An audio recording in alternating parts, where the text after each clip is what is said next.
Buenas noches. Bienvenidos a nuestra conferencia. El título del tema para esta noche es ¿A dónde van los muertos? Pero antes de comenzar queremos tener una palabra de oración para pedir que Dios abra nuestro entendimiento y nuestros corazones para recibir el mensaje. Así que les invito a inclinar sus rostros con reverencia y vamos a orar. Nuestro Padre, nuestro Dios, gracias te damos por este maravilloso día que nos has concedido. Gracias porque podemos reunirnos en este lugar cómodo para abrir tu santo libro. Pedimos la presencia de tu Santo Espíritu en este lugar. Abre mentes y corazones para que podamos comprender y recibir el mensaje de verdad. Gracias te damos por escuchar nuestra oración, porque te lo imploramos en el nombre precioso de Cristo nuestro Salvador. Amén. En nuestro tema de hoy, en realidad vamos a estudiar 3 doctrinas de la Biblia. Porque estas 3 doctrinas están estrechamente conectadas, interrelacionadas. Vamos a estudiar en cuanto al concepto bíblico del juicio, en cuanto a la segunda venida de Jesús y en cuanto a lo que ocurre cuando una persona muere. Ahora, hay diferentes conceptos en cuanto a lo que sucede con una persona cuando muere. Los materialistas, los ateos, dicen que sencillamente cuando una persona muere, vuelve a la tierra, se desintegra y se terminó todo. La mayoría de los cristianos hoy en día creen que cuando una persona muere, el cuerpo vuelve al polvo, pero el alma, si la persona fue buena, va al cielo. Y si la persona fue mala, va al infierno. Y si la persona fue medio mala, al purgatorio. Y si no había llegado a la edad de la razón, al limbo. Pero lo que nos interesa a nosotros en nuestro estudio esta noche no es lo que piensan los ateos, ni lo que piensa la mayoría de los cristianos. Lo que nos interesa es lo que enseña la santa palabra de Dios. Esa es nuestra autoridad. Ahora, para entender qué pasa cuando una persona muere, es necesario primero comprender el origen de la vida. No podemos entender qué es la muerte sin entender cómo comenzó la vida. Así que les invito a ir conmigo en sus Biblias al libro de Génesis, el capítulo 2, y vamos a leer el versículo 7, a donde se describe el origen de la vida. Dice allí: entonces Jehová Dios formó al hombre del polvo de la tierra. Ahora, como mencionaba anteriormente, uno no puede formar nada de polvo, porque el polvo se desmorona. En realidad fue polvo mojado o barro de alfarero. Isaías 64 y el versículo 8 lo dice. Dice: ahora pues, Jehová, tú eres nuestro Padre, nosotros barro, y tú el que nos formaste. Así que obra de tus manos somos todos nosotros. Así que Dios formó al hombre del polvo de la tierra. Yo pregunto, ¿qué facultad del hombre está formada de polvo? Su cuerpo físico es lo que está compuesto de polvo. Y luego sigue diciendo el versículo: y sopló en su nariz. ¿Qué hacemos con la nariz? respiramos. Dice, y sopló en su nariz aliento o espíritu de vida, y el hombre llegó a ser un alma viviente, o como dicen otras versiones, un ser viviente. La facultad física del hombre es su cuerpo material, con todos sus sistemas y sus órganos. Es decir, Dios formó a Adán con un cuerpo absolutamente perfecto, con todos sus sistemas circulatorio, respiratorio, etc. Y puso en ese cuerpo todos los diferentes órganos del cuerpo. Pero el problema es que después que Dios hizo el cuerpo con sus sistemas y con sus órganos, el cuerpo estaba sin vida. No dije que el cuerpo estaba muerto, porque no había muerte. El cuerpo estaba sin vida. Así que Dios dice que colocó en la nariz el aliento de vida, y cuando Dios hizo eso, ahora todos los sistemas del cuerpo comenzaron a funcionar.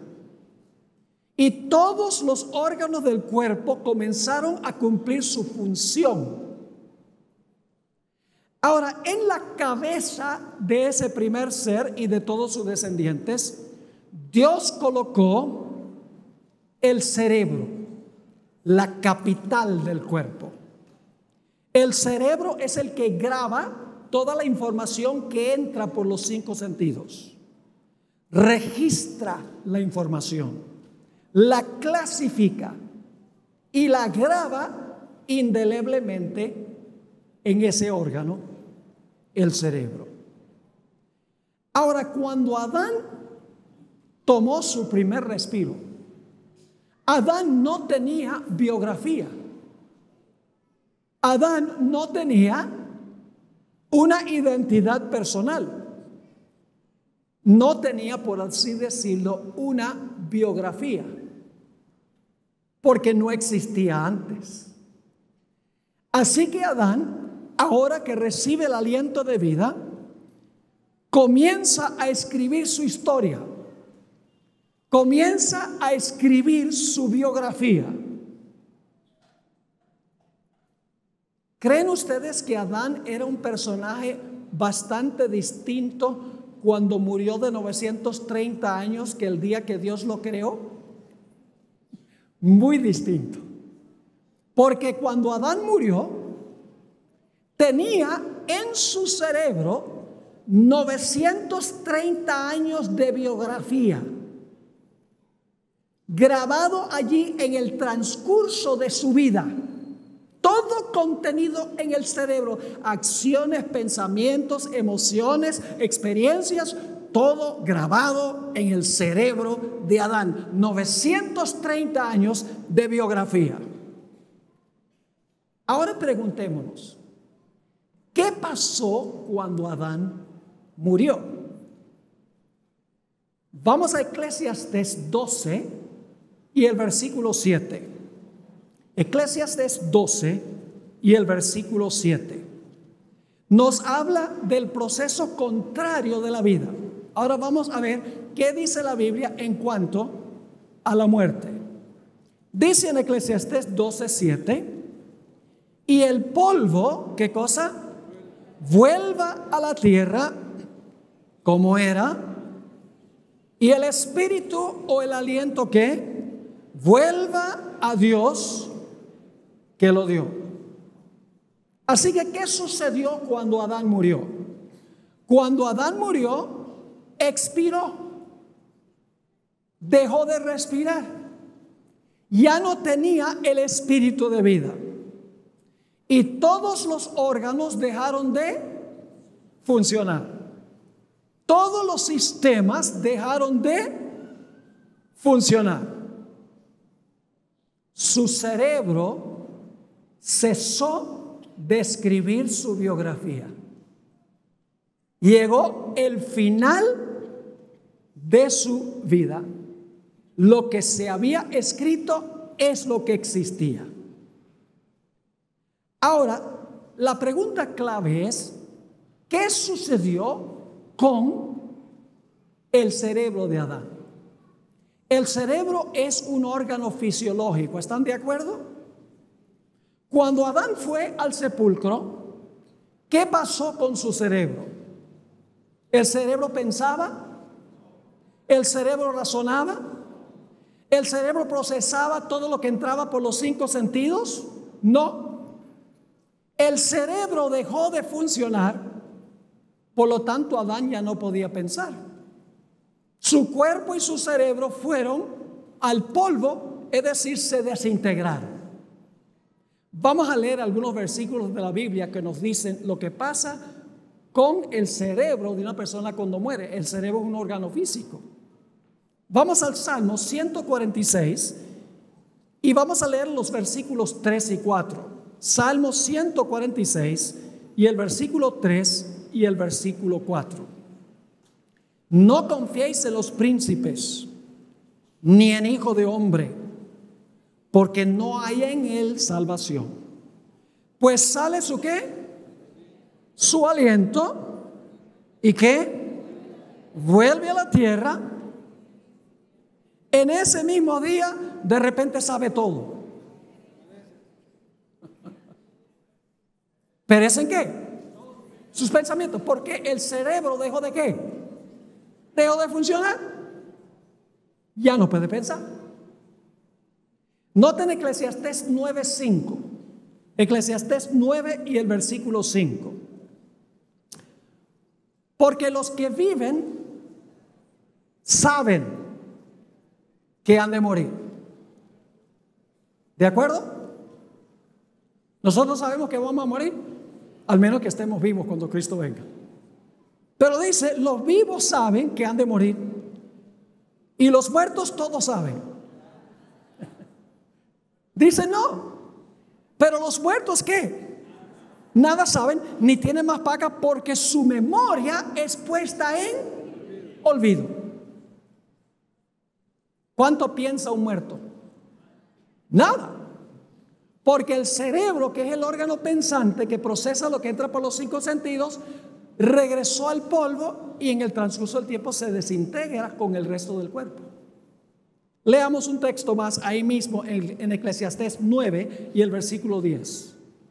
Dice el sabio Salomón: todo lo que te viniere a la mano para hacer, hazlo según tus fuerzas, porque en el Seol, que significa sepulcro, a donde vas, no hay obra, ni trabajo, ni, cuando dice ciencia es conocimiento, ni conocimiento, ni sabiduría. Es decir, cuando Adán expiró, su biografía estaba completa. ¿Y a dónde estaba su biografía? En el cerebro. Así que, ¿qué pasó con la biografía de Adán? Se desintegró con su cerebro. Los 930 años que él grabó en su cerebro de su historia, todo se desintegró junto con el cuerpo, porque el cerebro es un órgano físico. Ahora usted dice, pastor, eso es deprimente. Sí es deprimente, pero hay una buena nueva. Y es que a medida que nosotros vivimos, Dios guarda una copia de nuestra vida en el cielo. La Biblia dice que Él guarda los registros en los libros. Recuerden que los escritores bíblicos, cuando ellos escribieron, se escribían los registros en libros. Yo creo que si hoy se levantara un profeta, no diría que se guardan los registros en libros, sino que diría que se guardan los registros en discos duros o en dispositivos. Porque en realidad vamos a ver que lo más probable es que Dios guarda en el cielo un registro electrónico de toda la vida de Adán de comienzo a fin en forma electrónica. Y ustedes dicen, ¿cómo sabe eso? Seguimos estudiando. La Biblia dice que Dios guarda la biografía completa de una persona en los libros celestiales. Es decir, los 930 años de la vida de Adán se desintegraron en el sepulcro, pero Dios guardó una copia exacta en los registros celestiales. ¿Dónde dice la Biblia eso? Vamos a leer ahora algunos versículos de lo que Dios registra en los libros, plural, libros. ¿Qué es lo que está en los libros? Vamos a 2 Corintios 5 y el versículo 10. 2 Corintios 5 y el versículo 10. Porque es necesario que todos nosotros comparezcamos ante el tribunal de Cristo. ¿Cuántos tienen que comparecer ante el tribunal de Cristo? Todos. ¿Con qué propósito? Para que cada uno reciba según lo que haya hecho mientras estaba en el cuerpo, es decir, mientras estaba funcionando su organismo físico, sea bueno o sea malo. Ahora, si nosotros tenemos que comparecer ante el tribunal de Cristo y dar cuenta por lo que hicimos, ¿Dios guarda un registro de lo que hicimos? Lógico que sí. Note lo que dice Mateo 12, 36 y 37. No solamente guarda Dios un registro de nuestras acciones, de nuestras obras. En Mateo 12, 36 dice, está hablando Jesús, mas yo os digo que de toda palabra ociosa que hablen los hombres, de ella darán cuenta en el día del juicio. Porque por tus palabras serás justificado y por tus palabras serás condenado. ¿Guarda Dios un registro de nuestras palabras? Sí, tendremos que rendir cuenta por nuestras palabras, según dijo el mismo Jesús. Así que Dios debe guardar un registro de las palabras. Guarda un registro de las acciones de nuestra vida. ¿Creen que Dios también guarda un registro de nuestros secretos? Sí. Note lo que dice Eclesiastés 12 y el versículo 12, 13 y 14. Eclesiastés 12, 13 y 14. Un texto muy bien conocido. El fin de todo el discurso oído es este: teme a Dios y guarda sus mandamientos, porque esto es el todo del hombre. Porque Dios traerá toda obra a juicio, y ahora escuchen, juntamente con toda cosa que encubierta, sea buena o sea mala. ¿Guarda Dios un registro de nuestros secretos? ¿Guarda un registro de nuestras palabras? ¿Guarda un registro de nuestras obras o de nuestras acciones? Sí, Dios tiene en el cielo una biografía completa de nuestra vida. Los ángeles ahorita están bien ocupados registrando cada pensamiento, cada acción, cada palabra, cada emoción. Una biografía completa que Dios guarda en el cielo. Noten Daniel 7, 9 y 10. Nuevamente los libros. En los libros está la biografía que Dios guarda en el cielo. Daniel 7, 9 y 10. Estuve mirando hasta que fueron puestos tronos y se sentó un anciano de días. ¿Quién es el anciano de días? Dios el Padre, muy bien. Cuyo vestido era blanco como la nieve y el pelo de su cabeza como lana limpia. Su trono llama de fuego y la rueda del mismo fuego ardiente. Un río de fuego procedía y salía de delante de él. Millares de millares, millones de millones asistían delante de él. El juez se sentó y ¿qué? Y los libros se abrieron. ¿Viene un momento en que se van a abrir los registros de la vida de cada persona? Sí. Ahora, si Dios va a traer a luz nuestras palabras, nuestras obras y nuestros secretos, ¿debe ser que Dios guarda un registro de todo eso en el cielo? Lógicamente que sí, Dios lo guarda allá. ¿Y por qué lo guarda? Porque Él sabe que cuando nosotros morimos, el registro biográfico que tenemos en el cerebro se desintegra. Así que Dios guarda un respaldo en el cielo. Es decir, los libros, plural, contienen la biografía. Pero la Biblia también habla del libro en singular. ¿Qué es lo que contiene el libro singular? Vamos a leer algunos versículos. Filipenses 4 y el versículo 3. Filipenses el capítulo 4 y el versículo 3. Aquí el apóstol Pablo está hablando de algunos de sus colaboradores en la predicación del evangelio. Y escribió lo siguiente: asimismo te ruego, también a ti, compañero fiel, que ayudes a estas que combatieron juntamente conmigo en el evangelio, con Clemente también, y los demás colaboradores míos, cuyos ¿qué? Nombres están escritos en el libro de la vida. ¿Qué contiene el libro? Nombres. Noten Apocalipsis 3:5. Apocalipsis 3 y el versículo 5. Este es un versículo muy bien conocido. Dice: el que venciere será vestido de vestiduras blancas, y no borraré su ¿qué? Su nombre del libro de la vida, y confesaré su nombre delante de mi Padre y delante de sus ángeles. ¿Qué contiene el libro singular? Nombres. Noten Apocalipsis 13:8. Apocalipsis 13 y el versículo 8. Está hablando de los que al final de la historia adoran a la bestia. Dice allí: y la adoraron todos los moradores de la tierra, cuyos nombres no están escritos en el libro de la vida del Cordero, que fue inmolado desde el principio del mundo. Nuevamente, el libro contiene ¿qué? Nombres. Vamos a Éxodo 32. El Antiguo Testamento concuerda con esto. Éxodo 32 y el versículo 31 al 33.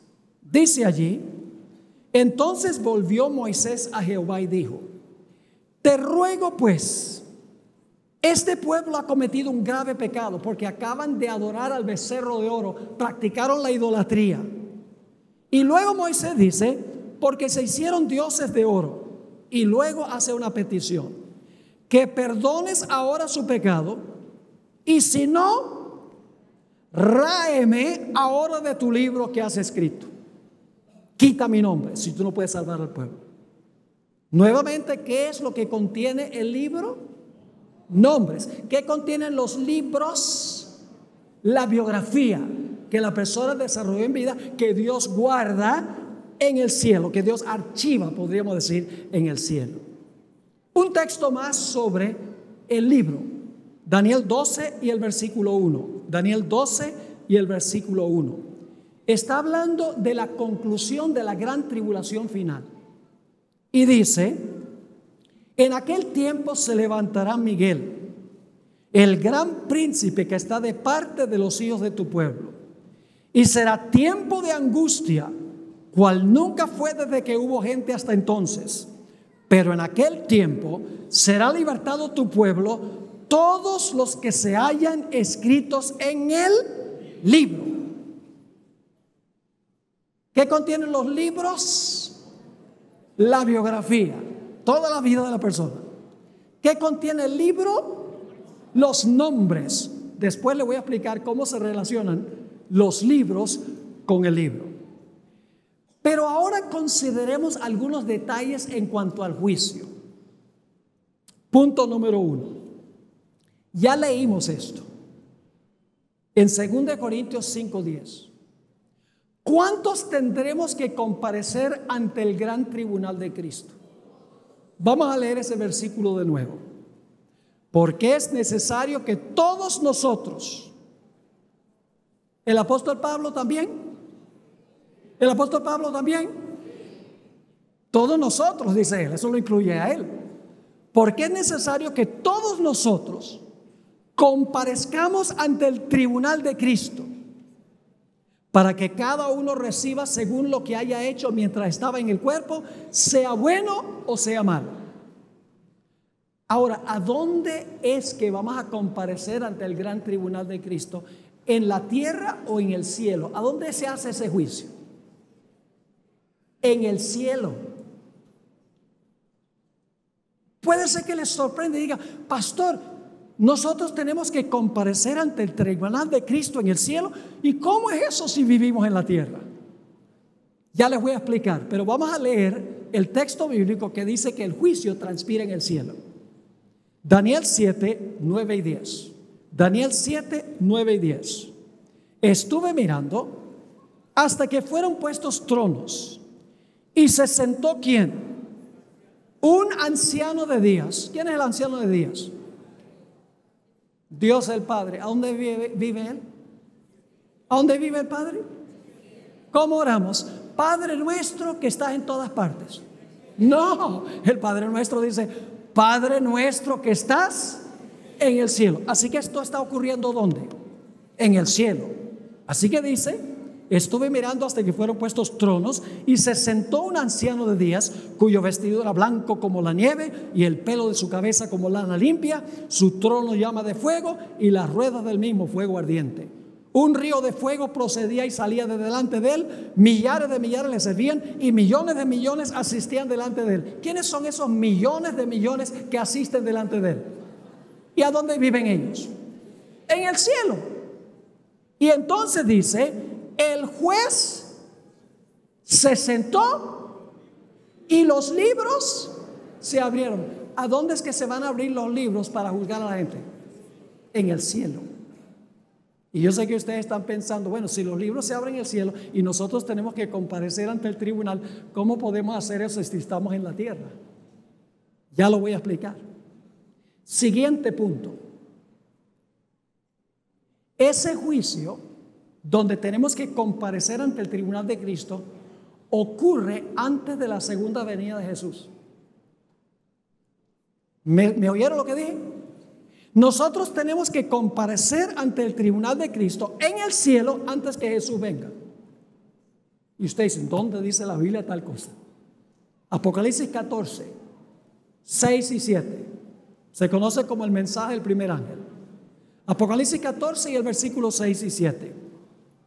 Vi volar por en medio del cielo a otro ángel que tenía el evangelio eterno para predicarlo a los moradores de la tierra, a toda nación, tribu, lengua y pueblo. Yo pregunto, mientras se está predicando el evangelio, ¿hay oportunidad de salvarse?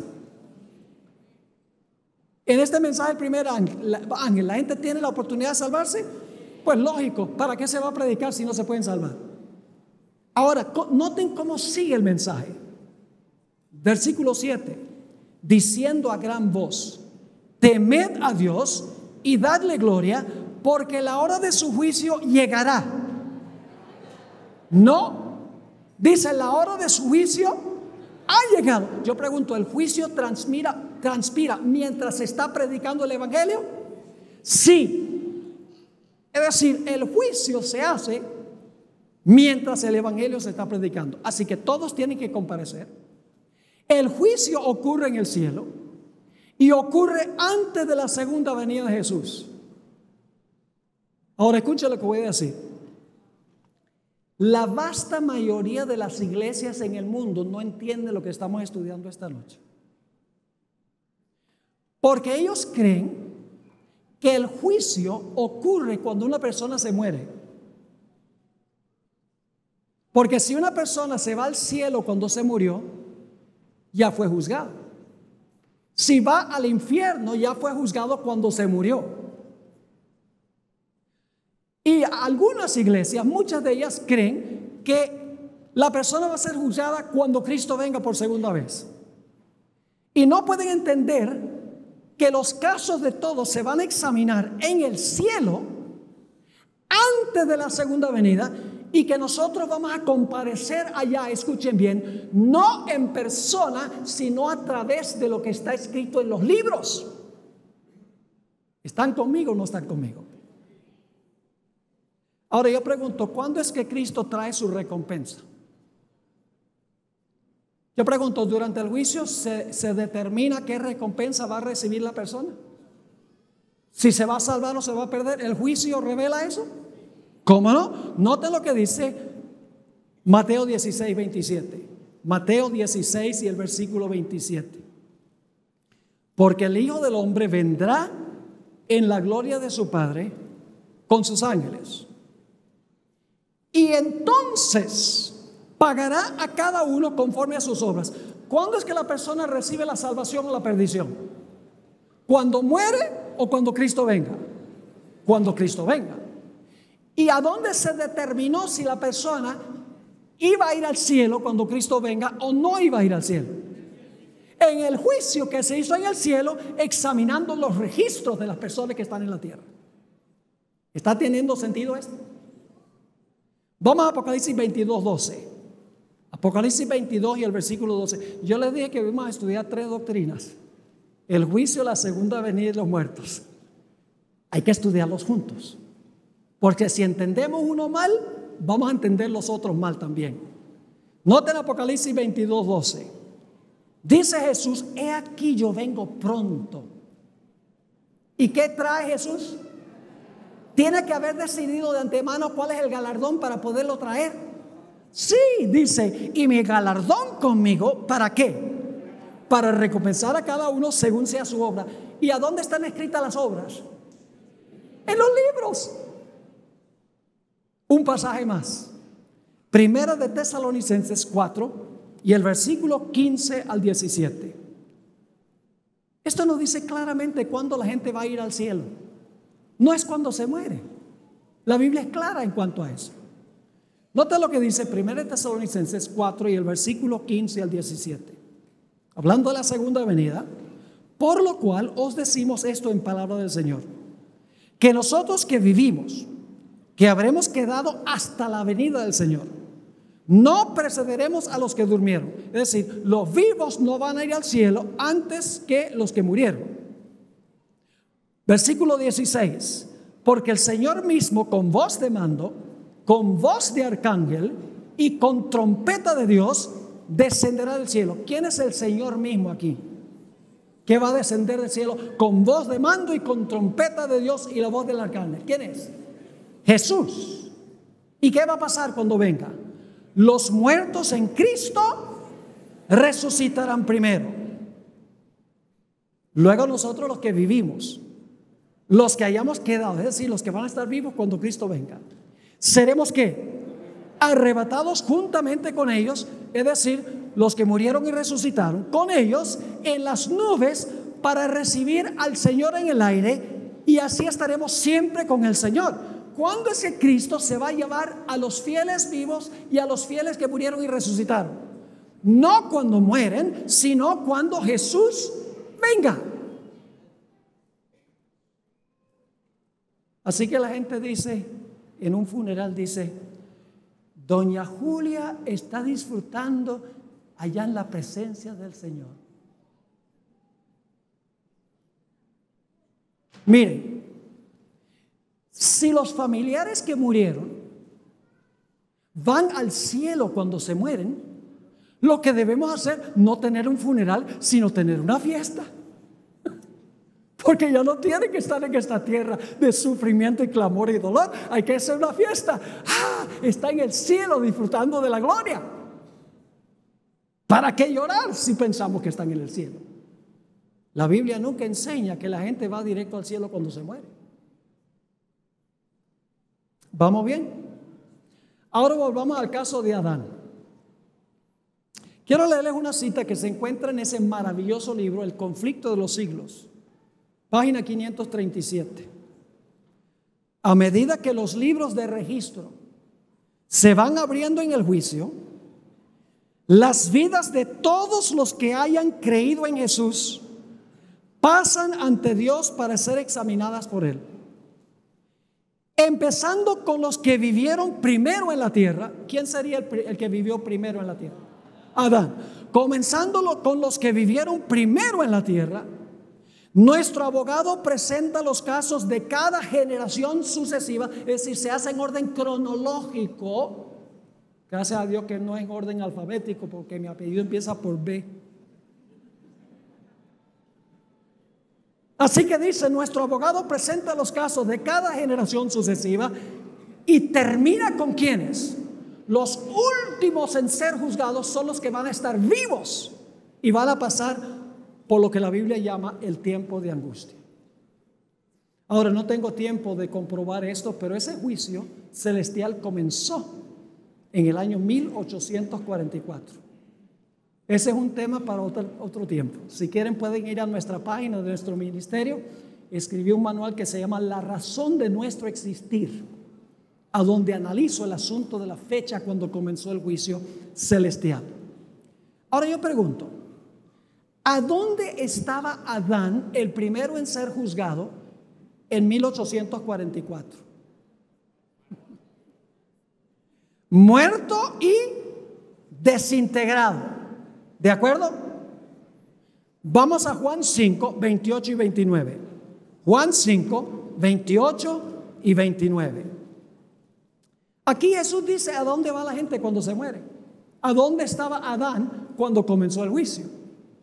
Dice, no os maravilléis de esto, porque vendrá la hora cuando todos los que están ¿dónde?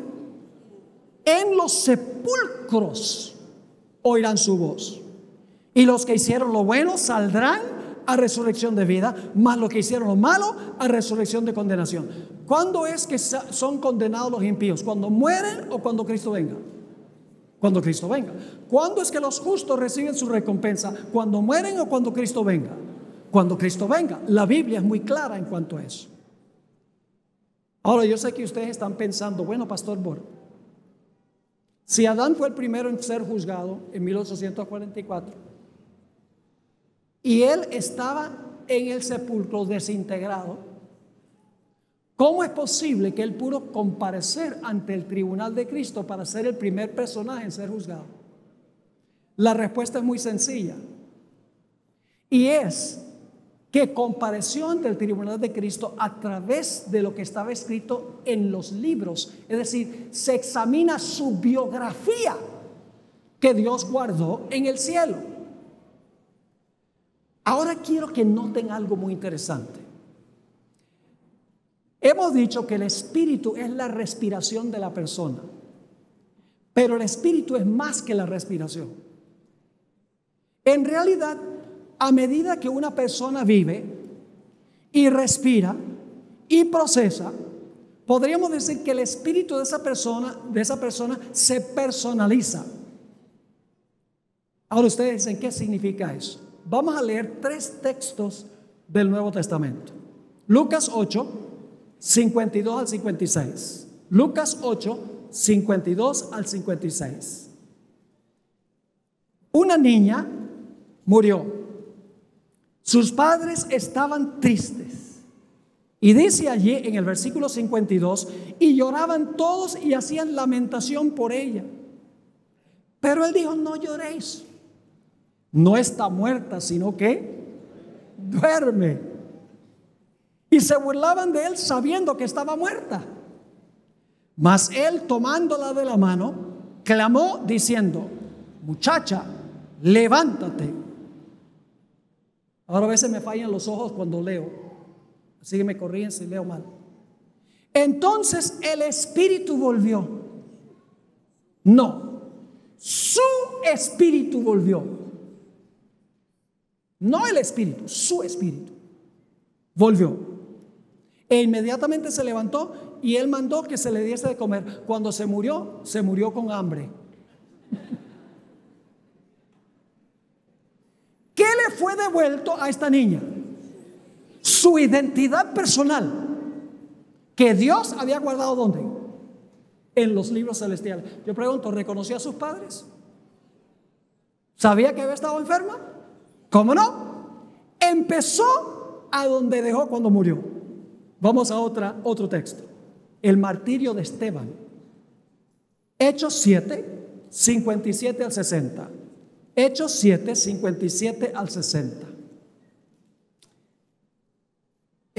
Aquí está describiendo la turba que apedreó a Esteban y dice lo siguiente. Entonces ellos, dando grandes voces, se taparon los oídos y arremetieron a una contra él y echándole fuera de la ciudad le apedrearon Y los testigos pusieron sus ropas a los pies de un joven que se llamaba Saulo. A él volveremos más adelante. Y apedreaban a Esteban mientras él invocaba y decía: Señor Jesús, recibe el Espíritu. Mi espíritu, está diciendo él. Recibe mi espíritu. Y puesto de rodillas, clamó a gran voz: Señor, no les tomes en cuenta este pecado.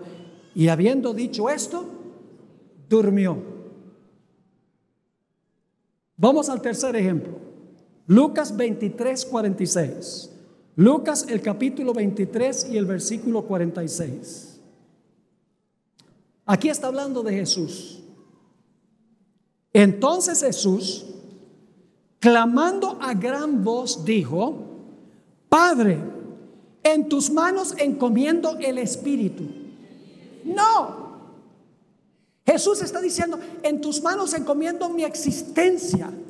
Encomiendo en tus manos quién soy yo. Porque Padre, tú has prometido que me vas a llamar del sepulcro al tercer día. Así que Jesús dice: en tus manos encomiendo mi espíritu. Y habiendo dicho esto, ¿qué? Expiró. Quiero leerles una cita de una escritora que explica todo este asunto. Nuestra identidad personal será preservada en la resurrección. ¿Vamos a recibir nuestra propia identidad en la resurrección? ¿Esteban Bor va a ser Esteban Bor? ¿Jorge Sánchez va a ser Jorge Sánchez? ¿O Jorge Sánchez va a ser Esteban Bor y Esteban Bor Jorge Sánchez? Dios lo libre a él.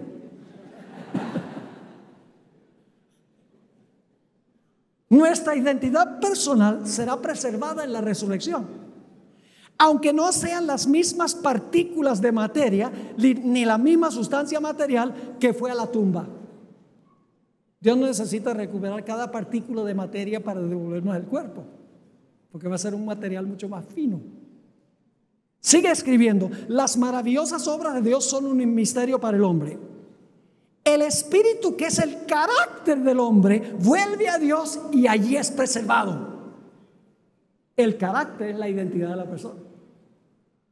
Sigue escribiendo: en la resurrección cada hombre tendrá su propio carácter. A su debido tiempo Dios llamará a los muertos, dándoles de nuevo el aliento de vida y ordenando los huesos secos que vivan. Saldrá la misma forma, pero estará libre de la enfermedad y de todo defecto. ¡Ah, gloria a Dios! No más diabetes, no más cojos, no más ciegos, no más mudos, no más enfermos, no más médicos. Se van a quedar sin trabajo los médicos. Pero los pastores no, porque vamos a proclamar las maravillas de la salvación.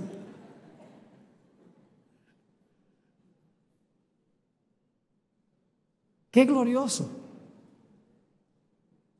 Seremos lo que somos. ¿Qué le va a devolver Dios a Adán?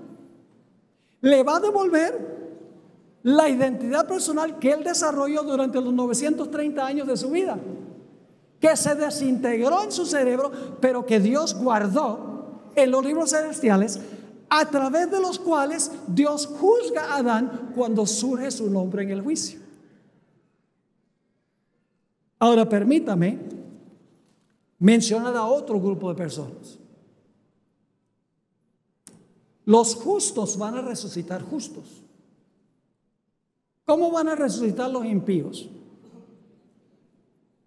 Quiero leerles otra cita del libro Conflicto de los Siglos. Es un libro que debe leer cada persona, no solo los adventistas, sino los no adventistas. Es un libro sobre lo que está pasando en el mundo hoy y lo que pronto va a ocurrir. Es como si uno estuviera leyendo los periódicos de hoy, pero fue escrito hace más de 120 años. El libro dice lo siguiente,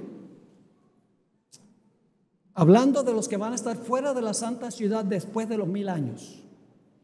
Allí hay reyes y generales que conquistaron naciones, hombres valientes que nunca perdieron una batalla, guerreros soberbios y ambiciosos cuya venida hacía temblar reinos. La muerte no los cambió. Al salir de la tumba, escuchen esto, reasumen el curso de sus pensamientos en el punto mismo en que lo dejaran. Es decir, que si un impío en una guerra tenía una lanza en la mano y le dice a las tropas, ¡ade! Y le atraviesa una flecha, cuando resucite dice, ¡lante! Porque empieza a donde dejó. ¿Me están entendiendo lo que estoy diciendo? Ahora déjenme darles un ejemplo práctico para que puedan entender mejor. ¿Han visto ustedes esa pequeña película que sacaron de la muerte del presidente John Kennedy? ¿Lo han visto? Como la limusina está dando la vuelta a la esquina, baja por la calle Elm y entonces viene los disparos, la cabeza de Kennedy echa para atrás y Jackie se salta atrás para tratar de ayudarlo. ¿Han visto esa peliculita? Cortica. Ahora yo pregunto, cuando ustedes ven esa película, ¿Kennedy está vivo o está muerto?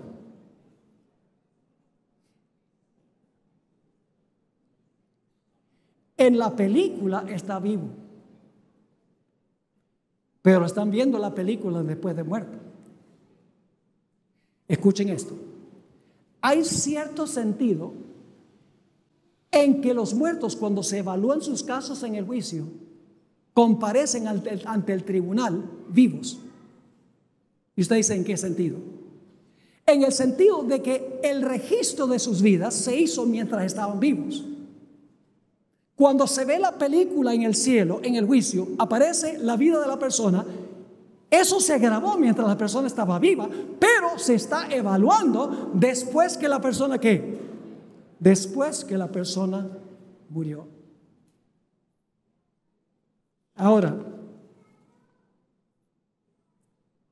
algunos de ustedes están pensando, pastor, hay algunas cosas que yo no quiero que Dios me devuelva. ¿Cuántos aquí tienen cosas en su biografía que les gustaría que cuando Cristo venga no les devuelva esas partes de la biografía? Levante la mano. Los que no levantaron la mano ya tienen el primer registro ahí. Porque están mintiendo. Todos tenemos un registro lóbrego del pecado. Entonces, ¿cómo podemos pasar el juicio? ¿Qué va a pasar con todos esos registros que están allí? Les voy a dar una ilustración para que recuerden todo lo que hemos estudiado esta noche. Quiero comparar todo lo que hemos estudiado con una computadora. La computadora equivale al cuerpo. Yo pregunto, ¿la computadora es un objeto material? Sí. ¿El computador tiene un cerebro? Le decimos procesador, ¿verdad?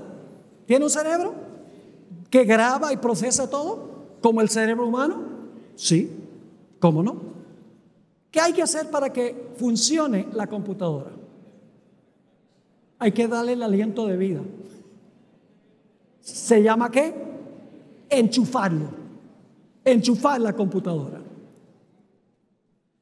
Ahora, si usted compra una computadora hoy, ¿es la misma computadora en un año? No. ¿Por qué? Porque usted le ha metido mucha información y ahora es su computadora personal. Ha cobrado la identidad que usted le ha metido a la computadora. Ahora, supongamos que Dios no lo quiera, se incendia su casa. Gracias a Dios no hay nadie en la casa. Y el incendio derrite completamente la computadora. ¿Qué pasó con la identidad personal, por así decirlo, de la computadora? Lo mismo que cuando una persona muere, se desintegró. Pero ¿saben lo que hace la gente inteligente? Por eso guarda un respaldo. Pero la electrónica nos ayuda a entender todo este asunto. Dios fue el que inventó la electrónica, no el hombre. Ahora yo pregunto, si la computadora se destruye, y ustedes hicieron un respaldo de todo lo que está en la computadora, ustedes pueden ir al almacén y comparar una computadora mucho más poderosa y meterle la misma identidad que tenía la primera. Sí. Pero ¿saben que pueden hacer algo antes de eso? Hay una tecla que se llama borrar. Si usted no quiere que toda la información vaya a la nueva computadora, usted puede borrar. ¿Saben que eso es lo que hace Dios en el juicio? Dios sabe que nosotros vamos a morir, al menos que estemos entre ese grupo que va a pasar por la gran tribulación. Y por lo tanto Dios dice, yo sé que la computadora se va a desintegrar, así que yo voy a guardar un registro en el cielo. Pero aquí viene la buena nueva. Cuando aparece nuestro registro en el juicio, después que hemos muerto, a través de los libros, se ven todos los pecados que cometimos. Pero al lado de los pecados está escrito, perdonado por la sangre. Y el gran jurado celestial está presenciando el registro de todos los pecados, sí, pero de los cuales la gente se arrepintió, los confesó, confió en la justicia de Cristo Jesús. Y entonces Dios le dice al jurado celestial, ¿qué pasa con esta persona? Y el jurado celestial dice, usa la tecla de borrar. Y todos los pecados serán borrados del registro. Y lo único que nos devolverá Dios es todo lo bueno. Yo pregunto, ¿es esa una buena nueva? Óigame si es una buena nueva. Ahora quiero terminar. ¿Han entendido lo que estudiamos? No es complicado. No necesita uno ser matemático ni científico para entenderlo. La Biblia es sencilla. Quiero terminar refiriéndome a un hombre que era bien malo. Se llamaba Saulo de Tarso. Ahora quiero que ustedes recuerden lo que pasó con Saulo de Tarso. Él estaba presente en el martirio de Esteban, pero eso era solamente un puntico malo de todo lo que había hecho. Noten lo que dice en Hechos, el capítulo 26 y el versículo 9 al 11. Aquí el apóstol Pablo, Saulo se llamaba, cuenta su vida pasada. Hechos 26 y el versículo 9. Yo ciertamente había pensado deber hacer muchas cosas contra el nombre de Jesús de Nazaret. Atacó el nombre de Jesús, lo cual también hice en Jerusalén. Y yo encerré en cárceles a muchos de los santos, recibida potestad de los príncipes, de los sacerdotes, y cuando eran matados yo daba mi voto. Y muchas veces castigándolos por todas las sinagogas, los forcé inclusive a blasfemar. Y enfurecido sobremanera contra ellos, los perseguí hasta las ciudades extranjeras. ¿Qué clase de vida llevó el apóstol Pablo o Saulo de Tarso? Era bien malo. Pero luego en el camino a Damasco conoció a Jesús. Lo confrontó Jesús. Y Jesús le dijo, ve a la casa de Ananías, porque hay algo muy importante que tiene que pasar allí. Así que fue a la casa de Ananías y Ananías le dijo algo muy importante. En Hechos 22:16. Hechos 22:16. ¿Qué le dijo Ananías? A Saulo, por todos los pecados y la maldad que había en su vida. ¿Qué le dijo? ¿Cómo podía limpiar eso? Ahora pues, ¿por qué te detienes? Le dice Ananías a Saulo. ¿Por qué estás titubeando? ¿Por qué te detienes? Levántate y ¿qué? Y bautízate. ¿Y qué hace el bautismo? Y lava tus pecados invocando su nombre. ¿Qué pasó con toda la lóbrega historia de Saulo de Tarso cuando se encontró con Jesús y se bautizó, lavando todo su pasado lóbrego y terrible? ¿Qué pasó? Todo su pasado Dios lo perdonó. Por eso Pedro dijo en el día del Pentecostés a 3,000 personas: arrepiéntanse y bautícense para recibir perdón de los pecados y recibiréis el don del Espíritu Santo.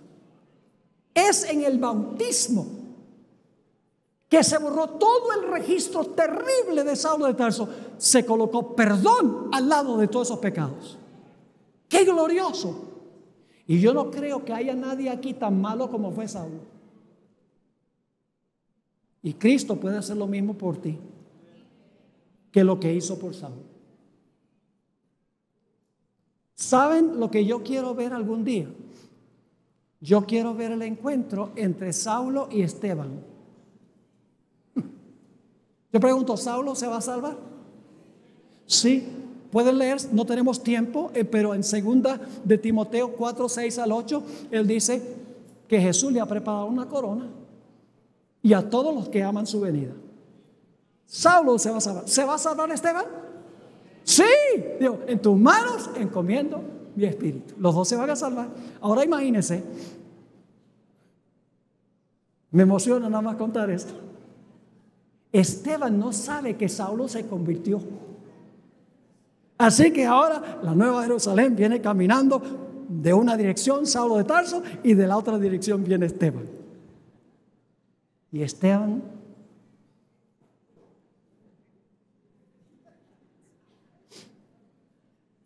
Saulo, canalla, no, eso no es lo que le va a decir. Saulo, ¿te salvaste, Saulo? Sí, Esteban. ¿Sabe cuándo me salvé? Yo sabía que tú eras de Dios cuando te estaban apedreando, pero estaba pataleando. Y me imagino el abrazo que le dará Esteban a Saulo, porque su martirio trajo al evangelio al más grande apóstol de la historia de la iglesia cristiana. Gloria a Dios. Ese encuentro será maravilloso cuando se encuentren todos los redimidos.